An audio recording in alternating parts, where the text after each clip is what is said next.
નમસ્કાર દર્શક મિત્રો, વડોદરા એક્શન ન્યૂઝમાં આપનું સ્વાગત છે। 700 જેટલી જનસંખ્યાની હાજરીમાં વડોદરા શહેરના અક્ષર ચોક રિલાયન્સ મોલ ખાતે ડ્રગ્સ અવેરનેસ પ્રોગ્રામ કરતી શહેર એસઓજીની ટીમ। માનનીય પોલીસ કમિશનર નરસિમ્હા કુમાર સાહેબની સૂચના મુજબ આજના યુવા ધનને ડ્રગ્સના નશાના રવાડે જતા અટકાવવા સારું અને વડોદરા શહેરમાંથી ડ્રગ્સના દૂષણને દૂર કરવા સારું આપેલ સૂચનાના આધારે એસઓજીના પોલીસ ઇન્સ્પેક્ટર એસ.ડી.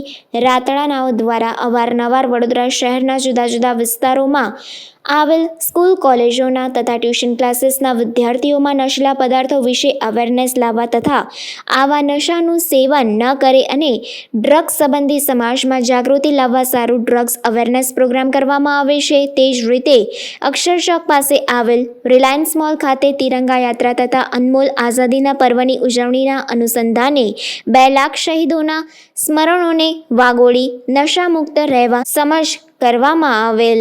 સદર ડ્રગ્સ અવેરનેસ પ્રોગ્રામમાં અમન ફાઉન્ડેશનના સંચાલક ડૉક્ટર પૂર્વીબેન ભીમાણી, પૂર્વ સાંસદ જયાબેન ઠક્કર તથા વડોદરા શહેરની 15 જેટલી સ્કૂલના બાળકો, શિક્ષકો તથા રિલાયન્સ મોલના સ્ટાફ મળી 700 જેટલી જનસંખ્યાની હાજરીમાં ડ્રગ્સ અવેરનેસ પ્રોગ્રામ કરવામાં આવ્યો।